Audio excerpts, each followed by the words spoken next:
नमस्कार दोस्तों। तो पिछले वीडियो में हमने अमीर खुसरो और अलाउद्दीन खिलजी के 1303 चित्तौड़ अभियान तक हमने पढ़ लिया था। अब हम लोग पढ़ेंगे 1306 से दक्षिण भारत अभियान, साउथ इंडिया मिशन।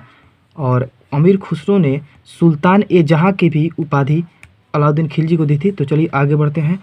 तो इसी साउथ इंडिया मिशन के लिए मलिक कफूर को भेजा था। यह चाहता था कि दिल्ली का जो साम्राज्य है वह उत्तर से दक्षिण तक फैल जाए, इसीलिए इसने मलिक कफूर को भेजा और दिल्ली से साम्राज्य विस्तार करते हुए सेना को लेते हुए पहुंच गया, जीतते हुए तेलंगाना तक। उस समय कैपिटल हुआ करती थी वारंगल और उस समय रूलर हुआ करते थे प्रताप रुद्रदेव और काकातीय वंश, काकातीय डायनेस्टी चल रही थी। और जब आक्रमण किया तो प्रताप रुद्रदेव ने अधीनता स्वीकार कर ली और सोने की मूर्तियाँ बेड़ियों में जकड़कर यह निशानी देता था और इसने मलिक कफूर को भेजा। और यहीं से प्रताप रुद्रदेव द्वारा ही विश्व का प्रसिद्ध हीरा कोह ई नूर, जो गोलकुंडा इसका उद्गम क्षेत्र है और जिसका वजन 21.6 ग्राम है, वो यहीं से। तो क्वेश्चन भी पूछा जाता है कि सबसे पहले किसने जो कोहिनूर हीरा है वह दक्षिण से उत्तर की ओर लाया, तो वह था मलिक कफूर। और दिल्ली का कौन सा ऐसा सुल्तान है जिसके पास सबसे पहले कोहिनूर हीरा था, तो वह था अलाउद्दीन खिलजी।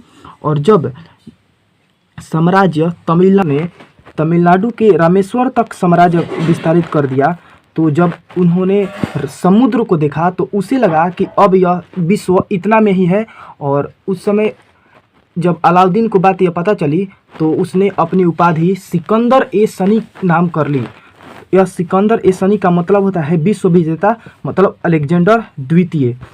चूँकि विस्तार तो अलाउद्दीन खिलजी ने काइंड हार्टेड होकर किया था, परोपकारिता के किया था, लेकिन जब यह विस्तार हो चुका था तब इसने बहुत सारे आतंक किए, बहुत सारे टैक्सेस लगाए, जिसमें जजिया और जकात होता है। जजिया वो होता है जो नॉन मुस्लिम टैक्स पे करते हैं, और घरई चरई, घरई होता था जो एक हाउस टैक्स होता था, हाउस पर लगने वाला टैक्स होता था। चरई होता था जो एक पशु चारा पर लगता था, एनिमल फीडिंग टैक्स होता था।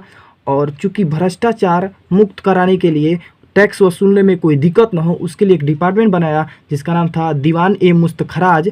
और बहुत सारे मकबरे, मोनूमेंट्स भी इन्होंने बनाए हैं, जिसमें अलाई मीनार, अलाई दरवाज़ा, सीरी फोर्ट, चोर मीनार।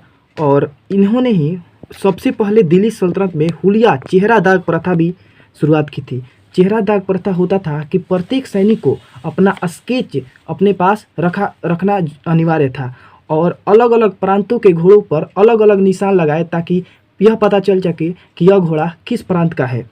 और मुद्रास्फीति यानी महंगाई पर रोक लगाने के लिए इन्होंने वस्तु और करों के मूल्य निर्धारित कर दिए। और यह 1316 ईस्वी में मर गया और जिसका मकबरा भी कुतुब मीनार परिसर में है, महरौली में है। और जब मर गया तो इसका बेटा मुबारक शाह खिलजी 1316 से 1320 तक शासन करेगा।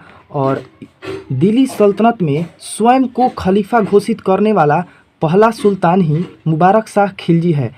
खलीफा का मतलब होता है कि पैगंबर का उत्तराधिकारी, इस्लाम धर्म में पैगंबर साहब के उत्तराधिकारी।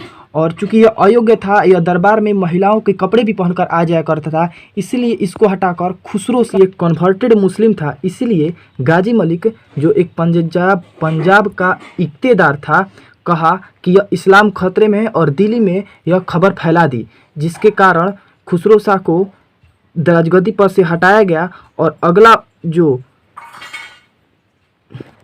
अगला सुल्तान गाजी मलिक गयासुद्दीन तुगलक के नाम से तुगलक वंश की स्थापना करेगा, जो 1320 से 1414 ईस्वी तक चलेगी। धन्यवाद दोस्तों। वीडियो अच्छा लगे तो ज़रूर चैनल को सब्सक्राइब करके वीडियो को लाइक कीजिएगा। धन्यवाद।